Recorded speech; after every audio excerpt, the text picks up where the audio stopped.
Earth, 200 years into the future. The planet spins silently against the backdrop of a cold, indifferent universe. The cities are quieter now, their once vibrant streets replaced by sterile structures, a silent testament to humanity's persistence. The skies above are clear, unpolluted, yet devoid of the starships and visitors that once filled the air. The stars have long abandoned humanity. The galaxy has moved on, uninterested in the fragile species that once fought so fiercely for survival. Earth is now a footnote in the galactic records, forgotten, isolated, yet somehow still alive. Humanity, though scarred and divided by the wars of the past, has rebuilt. There is peace, but it is a brittle peace. The threat of oblivion always looms, but for now, humanity can breathe. Still, the whispers of distant civilizations only remind the people of Earth of one inescapable truth. The galaxy has little use for a species like them. And perhaps they've forgotten how to be anything but survivors. In the vastness of space, Earth is a lonely speck, pale and unremarkable, but humanity remains. Captain Mara Kessler stands before the viewport of the Earth station, staring out at the dark expanse. Her reflection is barely visible in the glass, the weight of her past and present blending together. Once, she was a soldier, a warrior who had fought in humanity's darkest hours, never questioning the cause, only the outcome. But now she wears the uniform of peace, a diplomat, tasked with navigating the diplomatic corridors where humanity's fate is decided, where Earth's survival is debated, mocked, and overlooked. Her scars are not visible, but they run deep. The brutal battles, the endless deaths, the failure to prevent the collapse. These memories haunt her every moment, but she knows that her new duty is even more dangerous, keeping Earth alive in a galaxy that doesn't care. Captain, a voice interrupts her thoughts. It's Lieutenant Reyna, her trusted officer. The Council's response is waiting. Kessler's jaw tightens. The Council's words are often empty, their promises hollow, but it is her job to make them listen. She'll fight for Earth, even if it means standing alone. In the glittering halls of the Galactic Council, the alien diplomats stand in a half circle, their eyes cold and unblinking. You expect us to take seriously this relic of a species. One alien, an elegant but cruel-looking track, sneers, his lips curling into a smile. Humans have barely scraped by, mired in wars of their own making. We are expected to trust such an unstable race? The laughter that follows stings. Kessler stands tall, the weight of the entire planet on her shoulders. The Council speaks in riddles and contempt, dismissing humanity's past as a failure of evolution. But they fail to see the truth. Humanity's strength lies not in its advanced technology, not in its sophisticated tools, but in its ability to adapt, to survive, to fight when the odds are impossible. Do you think that's all we are? Kessler's voice cuts through the room, firm, unyielding. You think we're just a relic? Just because we've had our scars, our failures, does not mean we are any less capable than you. You're blind to what we can do.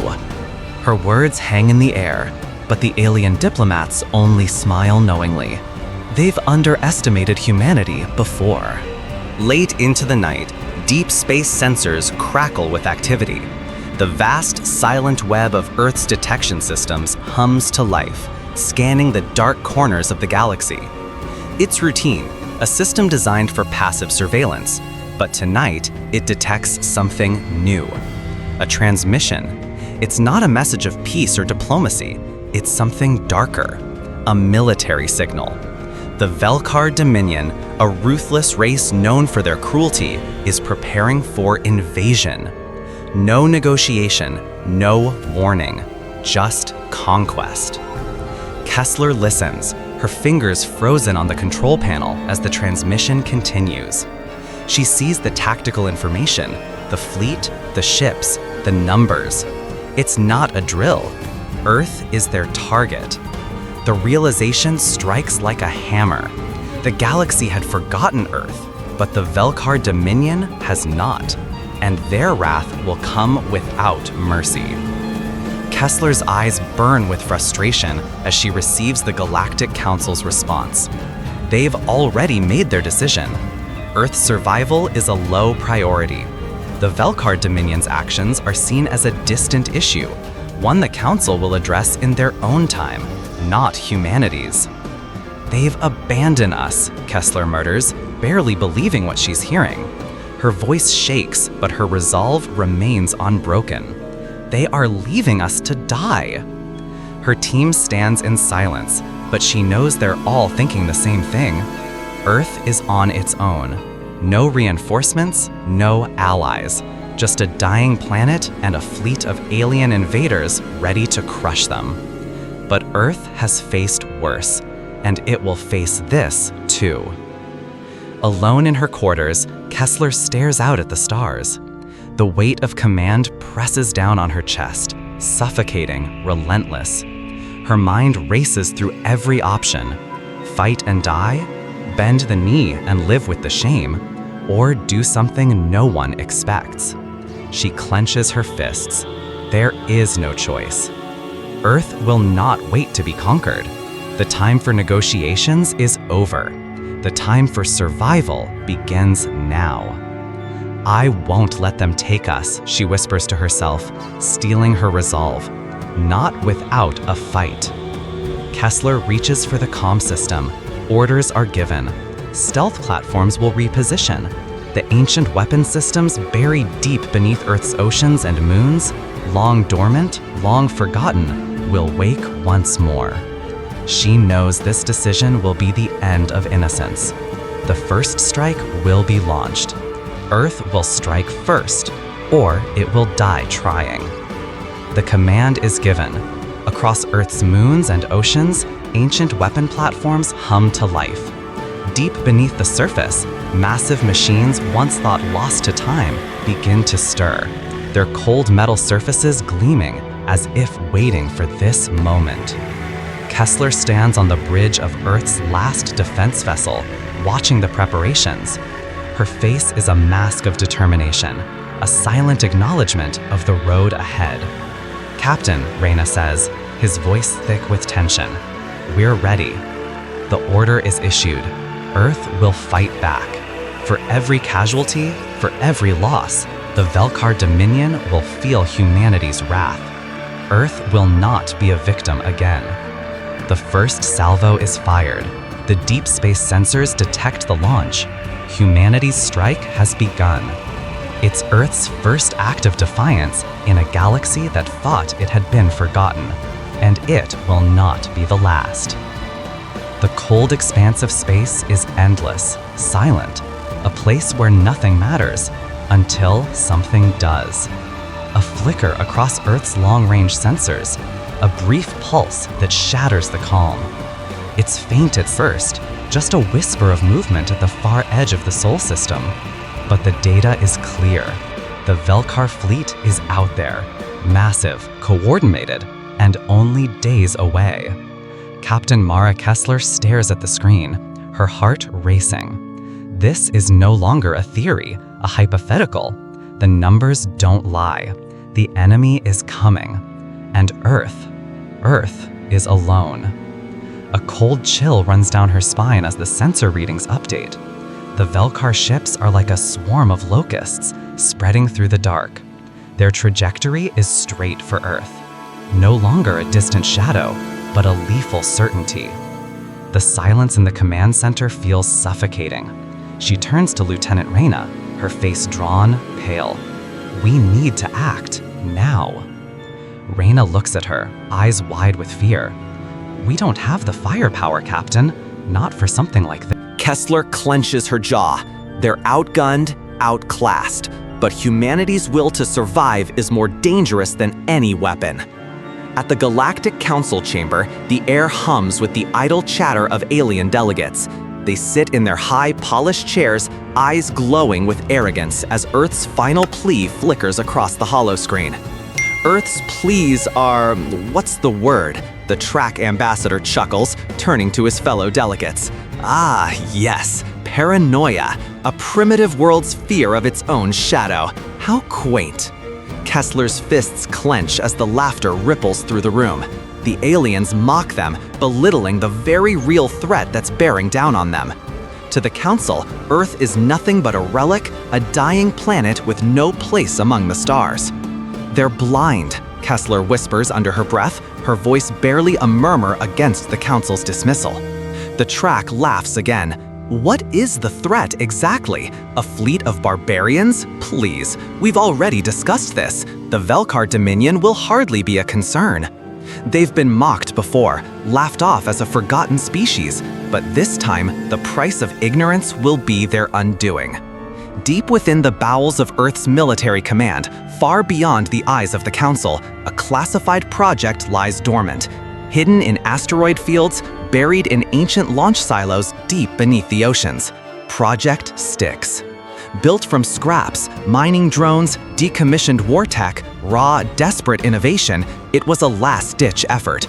No one outside the Black Ops teams knew it existed, not even EarthGov. It wasn't even acknowledged on paper. But now, it's the only hope. The system's creators never anticipated it would come to this, but Kessler knows, if they're going to survive, if Earth is going to survive, Project Styx is their only answer. Ready the system, she orders. A chill runs through the team as they activate the launch codes. These weapons have never been tested, and the stakes couldn't be higher. There's no turning back now. The AI-powered projectiles, cold and silent, sit within their launch silos, waiting to be unleashed. Inside EarthGov's High Council chamber, the debate rages. Diplomacy, peace, fear, nothing seems to move forward. Some argue for negotiation, others plead for more time. But Captain Kessler knows what's coming. The Council stalls, terrified of what the Velkar Dominion's fleet will bring. But the longer they wait, the closer the end gets. Every minute spent in deliberation brings them that much closer to extinction. We can't keep waiting, Kessler says, her voice sharp as a blade. We can't afford to act on hope anymore. We need action. The Council is divided. Some believe they should give the Velkar Dominion another chance, try to talk their way out of this. But Kessler has seen the devastation the Dominion leaves in its wake. There's no room for mercy. Her finger hovers over the protocol button. A choice must be made. Act now or wait until it's too late. But she knows the cost of hesitation will be death. Kessler's hand slams down on the command console. The decision is made. Override protocol activated, she announces, her voice ringing through the chamber. EarthGov is locked out. The countdown begins. This is no longer a matter of diplomacy, of negotiation. It's war. There's no turning back now. In an instant, the war machines of Project Styx come alive. The AI-guided projectiles, long dormant in their silos, ignite with a terrifying energy. They launch into the void, invisible to all but Earth's deep space sensors. Once the countdown starts, Kessler says, her eyes hard as steel, there's no undoing it. We fight or we die. The countdown ticks down. 10, 9, 8. The silence of space is shattered as dozens of projectiles ignite into motion. Stealth-guided by Earth's AI, they move with purpose, streaking through the void like meteors with a deadly mission. Each one carries nothing but kinetic energy. No explosives, no flashy technology. Just raw, unstoppable force. A barrage of pure annihilation. Kessler watches as the projectiles slip past the Velkar fleet, undetected. The Velkar ships won't see it coming, and when it hits, it will be too late. In the heart of Velkar space, the first projectile strikes, then another and another. Without warning, 70% of the Velkar fleet is atomized mid-transit. Hulls shatter, their ships ripped apart by the unimaginable force of Earth's retaliation. The skies light up in flames, a deadly dance of destruction. Not a single broadcast, not a single warning, just death from the shadows. Silence echoes through the void as the Velkar fleet is reduced to debris. their hopes of conquest snuffed out in an instant. The remnants of their ships burn brightly, the fragments scattered across the vastness of space. The universe feels as though it holds its breath. From mockery to horror, the galaxy is now watching.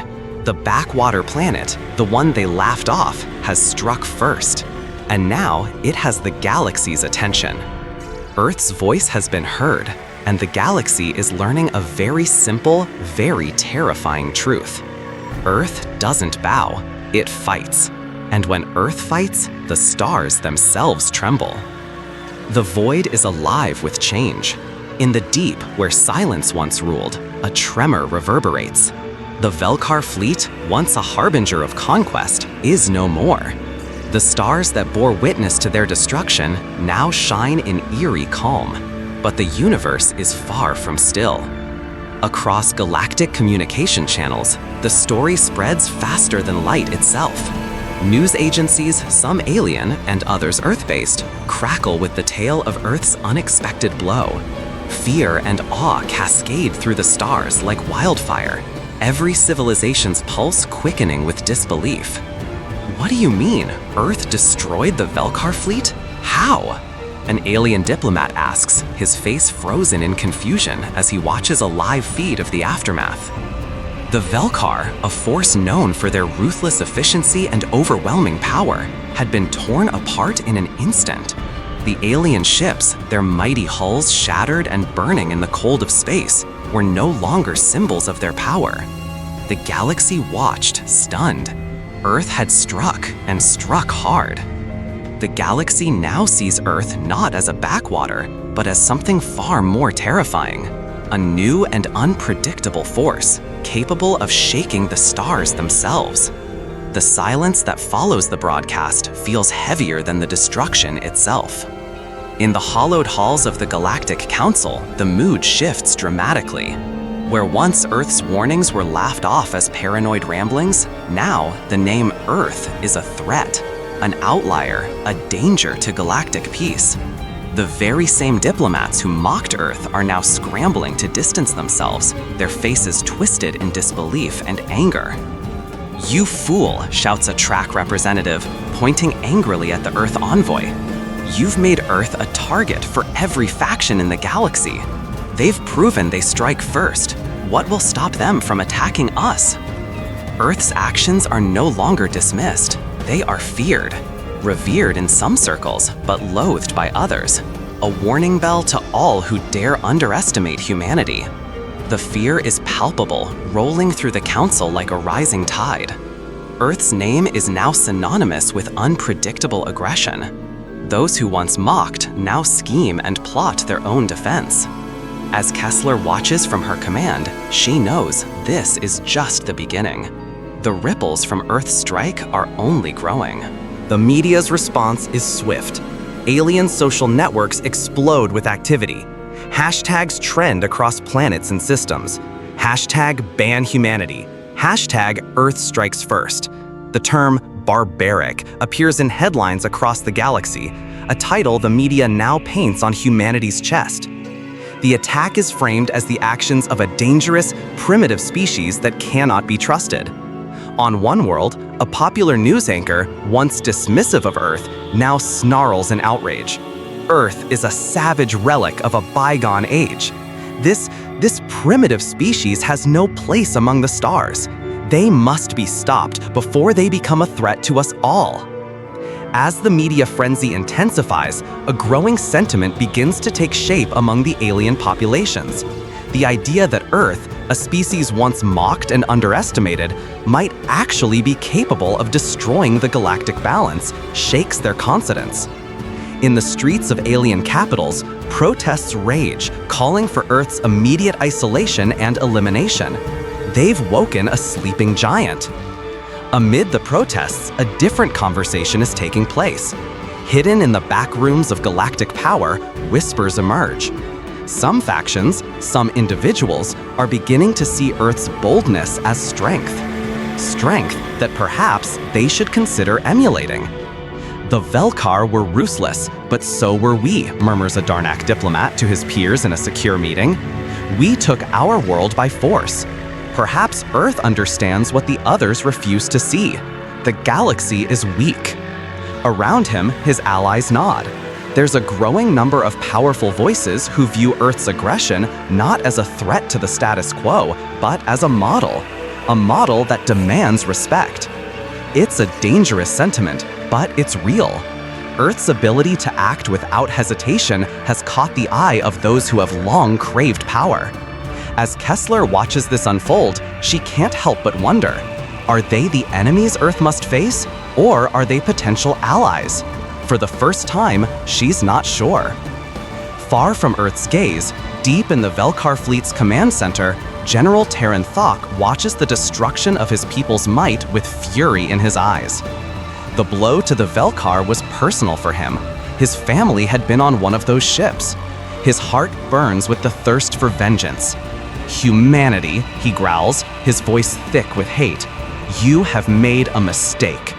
He breaks from the main fleet, leaving behind orders for a massive retaliatory strike. Fueled by rage and a need for personal revenge, Terran Thok vows to reduce Earth to dust. He will make them pay for the lives lost in that surprise strike. Earth's defiance will be its undoing. The Velkar warlord, once a figure of stoic leadership, is now consumed by an all-consuming rage. The galaxy will tremble before him. On Earth, the mood is one of grim determination. Kessler and her team know they've only won the first round. The Velkar will retaliate, and they will do so with a fury unmatched. "Prepare for impact," Kessler commands, her voice steady. "We reinforce the orbital defense grid. Project Styx is upgraded and ready. No mistakes this time." Across Earth, cities prepare. In underground bunkers, civilians drill for impact. They know what's coming.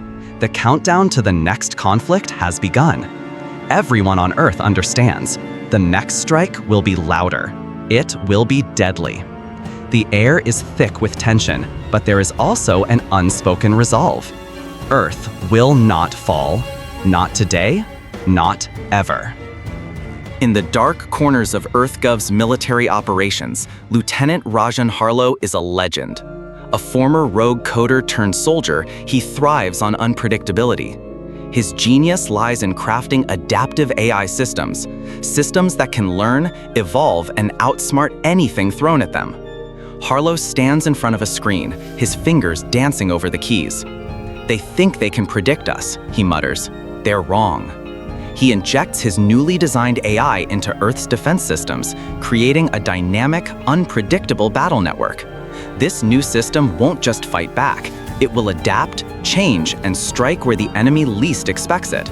For Harlow, this is more than just duty. It's a challenge, a game, and he's playing to win. Lurok, an alien diplomat with ties to both Earth and the Velkar, sits in a darkened room, his mind racing. He knows the stakes. The galaxy is on the edge of war, and Earth is now at the center of it. The ambassador knows secrets the galaxy isn't ready to hear, secrets that could unravel everything. With a heavy heart, Lurok leaks classified information. The Velkar aren't acting alone. There's a deeper game being played, one that goes beyond humanity's first strike. He sends the message, a warning. Earth must prepare, not just for Velkar retribution, but for a galaxy-wide conspiracy that could change everything. Mara Kessler has changed. The cold, clinical captain she once was has evolved. The stress of war, the weight of responsibility has transformed her.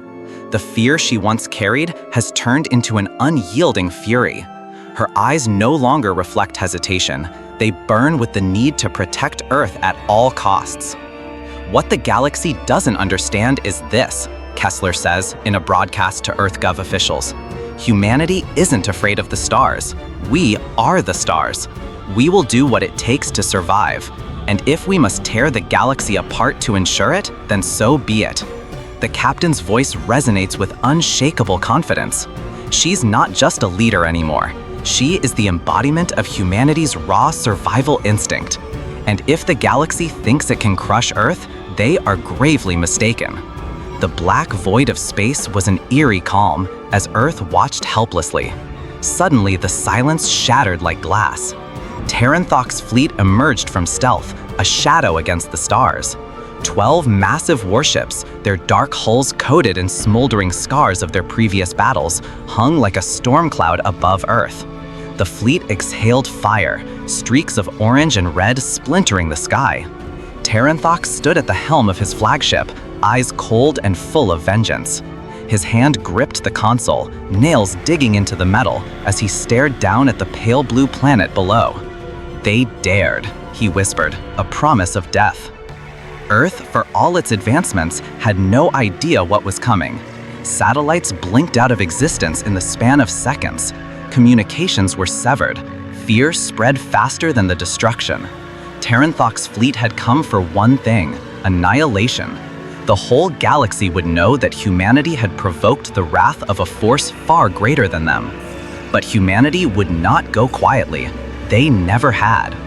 Above Earth's atmosphere, the roar of orbital railguns echoed as they charged, their long-barreled tubes aimed straight at the incoming fleet. 100 drones surged from hangars, guided by the precision of AI algorithms designed to think faster than any human mind. They pierced the sky in perfect formation, a swarm of unrelenting aggression. Down below, Earth's first strike force, the Exotroopers, climbed into drop pods, their powerful suit of armor a reflection of Earth's desperation and defiance. "We're not dying today," Commander Kessler muttered under her breath, her hands steady as the countdown to launch began. Terran Thok's ships fired first, the beams of energy slicing into Earth's defenses. Cities were razed, space stations crumbled, but Earth didn't cower. In the vastness of space, a single voice cried out in fury: "Engage for Earth." The war had arrived on Earth's doorstep. The streets, once bustling with everyday life, now echoed with the sounds of explosions. Alien shock troops with their heavy armored exoskeletons stomped through cities, tearing apart everything in their path. Humanity, however, had not forgotten how to fight. Ordinary citizens grabbed weapons, rifles, crowbars, anything they could wield, and took up arms, transformed by necessity into an army of resistance. In a small apartment, Rajan Harlow, the rogue coder turned soldier, sat in front of multiple holographic screens, his fingers flying across the interface. "All civilian comms are linked," he murmured, voice-focused. Through his AI network, Earth's populace suddenly became a single coordinated unit. No longer just a scattered mess of panicked civilians, they were a force. Let's show them what happens when you mess with Earth. The streets became war zones, with citizens and soldiers alike fighting back in a way only humanity could. Desperate, clever, and full of rage. Every corner was a battlefield, and no one was untouched by the chaos. Up in the skies, Terran Thok's flagship, massive, 1,000 times more advanced than anything Earth had, loomed above Earth's last line of defense. It released a pulse, and the Styx network, Earth's orbital grid, went dark. Panic spread like wildfire, even as the AI defenses attempted to regain control. Inside EarthGov's control room, the air was thick with tension. Kessler clenched her fist. The automated systems had been rendered useless, and the analog systems, outdated and slow, became their only hope. "Prepare manual override," Kessler barked. "Get every fighter pilot in the air. We're going to take the fight to them." Terran Thok's flagship hovered above Earth, casting an ominous shadow across the surface. The final hour had come. Aboard the mothership, Kessler led a Black Ops team into the heart of the enemy's ship. No backup, no escape plan. The mission was simple: destroy the ship from the inside and end the war. They moved through the corridors, their weapons ready, the silence broken only by the hum of alien technology. Kessler's mind raced, calculating, planning, predicting the next move. She knew this was a one-way trip, but there was no other choice. "This ends now," she muttered under her breath. Her team fought fiercely, but as they neared the central core of the ship, the air grew thick with tension. Alien soldiers, faster and stronger, were closing in. "Hold the line," Kessler shouted as they neared their objective. The doors to the control room opened with a hiss, and the final countdown began. The fate of Earth rested on this moment. Kessler, now alone in the heart of the ship, plugged herself directly into the alien systems. Neural implants burned as she overclocked her mind, interfacing with technology that was far beyond anything humanity had created. The pain was excruciating, but she pushed through it, her body shaking as her mind absorbed the vast alien intellect flooding her consciousness. "Override complete," she whispered, her voice strained. The ship's systems hummed to life, the interface slowly bending to her will. It was a brutal, mind-warping process, one that left her gasping for air as the alien network tried to fight back. Her vision blurred, and for a moment she saw the ghostly outline of Taranthok's face, cold and calculating. "I will end you," she whispered, and with one final push, the ship's heart stopped beating. The explosion that followed shook the very core of the mothership. Kessler collapsed to the floor, her mind a shattered mess of overclocked thoughts. The victory came at a price. Her body, her mind, could not withstand the sheer force of what she had done. Her team rushed to her side, but it was clear that the damage was irreparable. "You did it," one of them whispered, but Kessler's eyes were already glazing over, her breath shallow. "Tell them we won," she managed, before her body went limp. Earth had triumphed, but at what cost? Her name would be forever etched into history, a martyr for humanity's survival. The news spread quickly, reaching the ears of alien civilizations across the galaxy.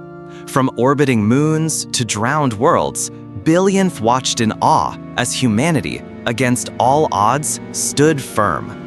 The humans, once underestimated, had fought back with a strength and ferocity that stunned their enemies. Taranthok's fleet was broken.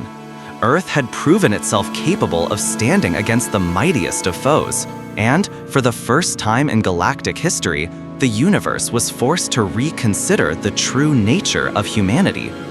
The old myths of humans being weak, insignificant creatures were now shattered. What started as Earth's last stand had sparked a fire across the stars. Other oppressed species, once ignored or mocked, began to rise. Inspired by the fury of a planet once thought to be inconsequential, they too stood against their alien oppressors. The tides were turning, and the lesser worlds, the ones the galactic elites had long written off, were now the ones leading the charge. Humanity had ignited something far greater than a war. It had sparked a revolution. And across the galaxy, the echoes of Earth's defiance were heard. The stars themselves trembled as a new power emerged, one born from the ashes of Earth's fury. The battle for Earth was over, but the cost was immeasurable. The planet, once a vibrant tapestry of cities and sprawling landscapes, now lay in ruins. The sky, once dark with the smoke of conflict, began to clear, revealing a fragile peace that felt more like a lull before the next storm. Buildings that had once stood tall were now crumbling skeletons, their charred remains a grim reminder of the war. Families mourned the loss of loved ones, children now orphaned, and parents searching for their missing sons and daughters. The survivors, though broken, began to rebuild. They walked over scorched earth, their feet heavy with the weight of loss, but their spirits unyielding. Earth had survived, and they would carry its legacy forward, even if the price of victory had been steep. In the distance, a lone figure stood watching over the ruins, Kessler. Her eyes were tired, but there was a flicker of determination in them. She had fought for this, and now it was hers to rebuild. But the ghosts of those lost would never truly leave her. Kessler had come back, but not as the same woman who had led humanity's charge against the Velkar Dominion. Her body breathed, her pulse steady, but inside her mind, fragments of her former self clashed like broken glass. The neural implants that had once enhanced her were now a curse, her thoughts swirling in chaotic disarray. She moved through the reconstructed command center, but her eyes were distant, unfocused. She had saved Earth, but in doing so, she had lost a part of herself that would never return. Now, Kessler was a symbol, a living monument to the price humanity had paid. Her image was projected across the stars, her face, her name, etched into the minds of every sentient being who had watched Earth's triumph. But to her, the victory felt hollow. She had no place left in this new world. The Velkar Dominion had never seen anything like humanity's resolve. Earth had stood defiant, and now cracks were forming in the once unshakable empire. Across the stars, whispers spread. Some vassal worlds that had once bowed in fear to the Velkar throne now rose up in defiance. They too had tasted the strength of humanity and felt the sting of their own oppression. Others, however, trembled. The Dominion's once unified front was fraying, and fear began to set in. The war against Earth had been more than just a military defeat. It had fractured the very foundation of the Empire. The Velkar were no longer the unstoppable force they had once been. Now they were a galaxy on the verge of collapse. Earth's victory had not gone unnoticed. Once dismissed as a backwater planet, a curiosity of little consequence, humanity was now viewed through a different lens. Diplomatic envoys arrived from every corner of the galaxy, extending invitations not as conquerors, but as partners. They had underestimated Earth, and now Earth was a strategic force, a player on the galactic stage. No longer would they be the underdog, the insignificant rock circling a sun. Earth had proven its worth, and the galaxy had taken notice. Earth's voice, once quiet in the cosmos, was now one of power and influence. What had once been considered scrap, damaged exosuits, drones, and leftover tech from the war, was now the most sought-after commodity in the galaxy. Human technology, crude by alien standards, but devastating in its ingenuity, had become black market gold. Alien worlds, once too proud to even consider humanity's advances, now scoured the ruins of Earth, eager to take what they could. Earth's weapons, though old and battered, carried a new kind of value. The raw, untapped creativity that had made humanity so unpredictable in battle. On Mars, beneath the twin moons, an iron statue of Kessler stood tall, a symbol not of victory but of sacrifice. She held no weapon in her hand, only a cracked helmet, its visor shattered, revealing the humanity behind the myth. The statue, a silent testament to the bloodshed and the cost of the war, cast its shadow over the barren Martian landscape. The red skies above seemed to echo with the ghosts of those who had fallen. Kessler's sacrifice was immortalized here, not as a soldier, but as a symbol of what it meant to fight for survival. Inscribed in steel at the base of Kessler's statue were the words, "You can look down on Earth, but you'll never walk over it." This was the new reality. Earth was no longer a hidden gem of the galaxy. It was a force. And across the stars, the legend of humanity would live on, a beacon of defiance in a universe that had once thought it could crush them. Earth had shown its might, and no one would forget it. The universe had underestimated humanity. Earth's military strategies, once scoffed at as crude and unrefined, had now become the gold standard across the galaxy. Alien races who had once viewed human tactics as primitive had come to realize that it was their own approach to war that had been outdated. Humanity's ingenuity, adaptability, and sheer will to survive had redefined what it meant to fight. On a galactic scale, Earth's methods were revered. Small, unexpected moves that turned the tide of battles, surprise attacks, and guerrilla warfare. What was once considered desperation on Earth was now hailed as brilliance across the stars. Strategy experts from the Velkar Dominion to the Zaroth Coalition now studied human doctrine as their blueprint, weaving it into their own war plans. The lessons were simple yet profound. Never underestimate the underdog, and always expect the unexpected. The galaxy was now a stage for Earth's warriors, and their unconventional brilliance was its cornerstone. The tables had turned. Now the universe feared humanity's creativity on the battlefield. Humanity had risen from the ashes of its own destruction, and now it was teaching the stars to fight. Earth's top advisors were dispatched to worlds across the galaxy, training alien militias in the art of asymmetric warfare. What had once been a survival mechanism born of necessity on a planet constantly under siege was now a universal strategy. In the shadow of distant stars, human instructors stood at the front lines, leading alien soldiers, races once thought to be too proud, too arrogant to accept humanity's methods. Yet, the desperation of weaker worlds had turned them into willing pupils, and humanity's survival instinct had become their most valued weapon.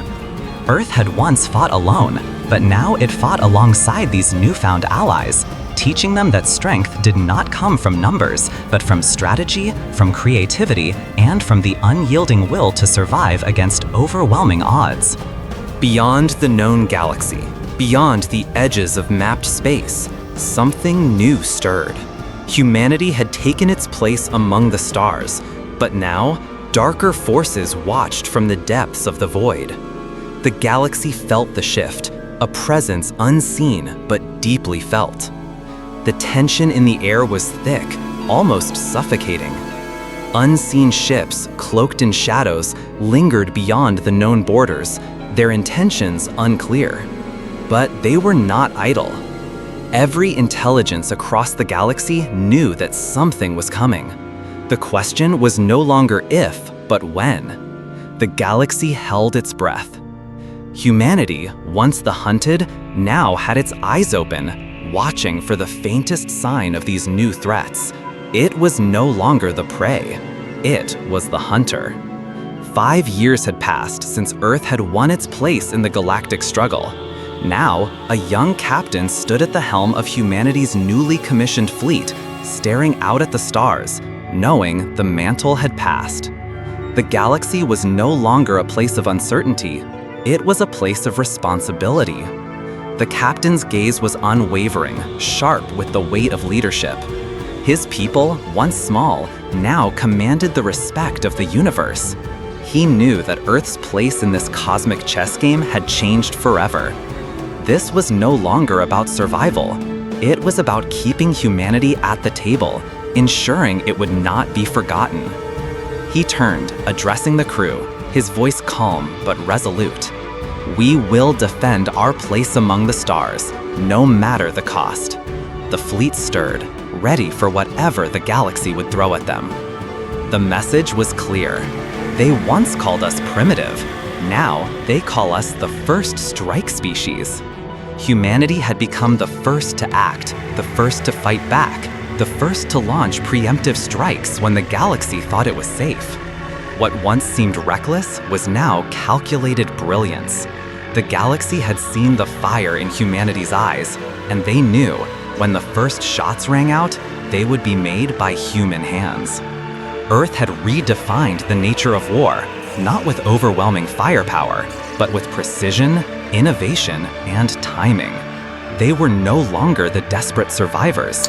They were the ones who decided when the fight began. And now, the universe would never forget the name of Earth.